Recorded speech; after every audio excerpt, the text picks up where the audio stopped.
एक वैदिश नाम का नगर था, जिसमें ब्राह्मण, क्षत्रिय, वैश्य और शूद्र चारों वर्ण आनंद सहित रहते थे। उस नगर में सदैव वेद ध्वनि गूंजा करती थी तथा पापी, दुराचारी और नास्तिक उस नगर में कोई नहीं था। उस नगर में चैत्रथ नाम का चंद्रवंशी राजा राज्य करता था। वह अत्यंत विद्वान और धर्मी था। उस नगर में कोई भी व्यक्ति दरिद्र व कंजूस नहीं था। सभी नगरवासी विष्णु भक्त थे और आबाल वृद्ध स्त्री पुरुष एकादशी का व्रत किया करते थे। एक समय फागुन मास के शुक्ल पक्ष की आमल की एकादशी आई। उस दिन राजा, प्रजा तथा बाल वृद्ध सबने हर्षपूर्वक व्रत किया। राजा अपनी प्रजा के साथ मंदिर में जाकर पूर्ण कुंभ स्थापित करके धूप, दीप, नैवेद्य, पंचरत्न आदि से धात्री का पूजन करने लगे और इस प्रकार स्तुति करने लगे। हे धात्री, तुम ब्रह्म स्वरूप हो, तुम ब्रह्मा जी द्वारा उत्पन्न हुए हो और समस्त पापों का नाश करने वाले हो। तुमको नमस्कार है। अब तो मेरा अर्घ स्वीकार करो। तुम श्री रामचंद्र जी द्वारा सम्मानित हो। मैं आपसे प्रार्थना करती हूँ कि आप मेरे समस्त पापों का नाश करो। उस मंदिर में सबने रात्रि को जागरण किया। रात के समय वहाँ एक बहेलिया आया जो अत्यंत पापी और दुराचारी था। वो अपने कुटुंब का पालन जीव हत्या करके किया करता था। भूख और प्यास से अत्यंत व्याकुल वह बहेलिया उस जागरण को देखने के लिए मंदिर के एक कोने में बैठ गया और विष्णु भगवान तथा एकादशी के महत्व की कथा सुनने लगा। इस प्रकार अन्य मनुष्यों की भांति उसने भी सारी रात जागकर बिता दी। प्रातःकाल होते ही सब लोग अपने घर चले गए तो बहेलिया भी अपने घर चला गया। घर जाकर उसने भोजन किया। कुछ समय पश्चात उस बहेलिये की मृत्यु हो गई।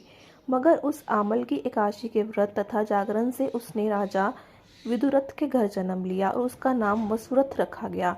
युवा होने पर वो चतुरंगी सेना के सहित तथा धन धान्य से युक्त होकर 10,000 ग्रामों का पालन करने लगा। वो तेज में सूर्य के समान, कांति में चंद्रमा के समान, वीरता में भगवान विष्णु के समान और क्षमा में पृथ्वी के समान था। वह अत्यंत धार्मिक, सत्यवादी, कर्मवीर और विष्णु भक्त था।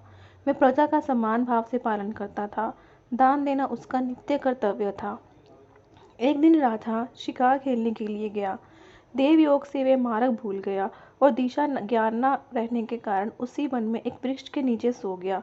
थोड़ी देर बाद पहाड़ी मलेच्छ वहां पर आ गए और राजा को अकेला देखकर मारो मारो शब्द करते हुए राजा की ओर दौड़े। मलेच्छ कहने लगे कि इसी दुष्ट राजा ने हमारे माता पिता, पुत्र पौत्र आदि अनेक संबंधियों को मारा है तथा देश से निकाल दिया है, अतः इसको अवश्य मारना चाहिए। ऐसा कहकर के मलेच्छ उस राजा को मारने दौड़े और अनेक प्रकार के अस्त्र शस्त्र उसके ऊपर फेंके। वे सब अस्त्र शस्त्र राजा के शरीर पर गिरते ही नष्ट हो जाते और उनका वार पुष्प के समान प्रतीत होता। अब उन मलेच्छों के अस्त्र वस्त्र उल्टा उन्हीं पर प्रहार करने लगे, जिससे वे मूर्छित होकर गिरने लगे। उसी समय राजा के शरीर से एक दिव्य स्त्री उत्पन्न हुई। वह स्त्री अत्यंत सुंदर होते हुए भी उसकी भ्रुकुटी टेढ़ी थी। उसकी आंखों से लाल लाल अग्नि निकल रही थी, जिससे वह दूसरे काल के समान प्रतीत होती थी। वह स्त्री मलेच्छों को मारने दौड़ी और थोड़ी ही देर में उसने सब मलेच्छों को काल के काल में पहुंचा दिया। जब राजा सोकर उठा तो उसने मलेच्छों को मरा हुआ देखकर कहा कि इन शत्रुओं को किसने मारा है? इस वन में मेरा कौन हितैषी रहता है? वह ऐसा विचार कर ही रहा था कि आकाशवाणी हुई, हे राजा, इस संसार में भगवान विष्णु के अतिरिक्त कौन तेरी सहायता कर सकता है? इस आकाशवाणी को सुनकर राजा अपने राज्य में आ गया और सुखपूर्वक राज्य करने लगा। महर्षि वशिष्ठ बोले कि हे राजन, ये आमल की एकादशी के व्रत का प्रभाव था। जो मनुष्य इस आमल की एकादशी का व्रत करते हैं वो प्रत्येक कार्य में सफल होते हैं और अंत में विष्णु लोक में जाते हैं। जय श्री कृष्ण।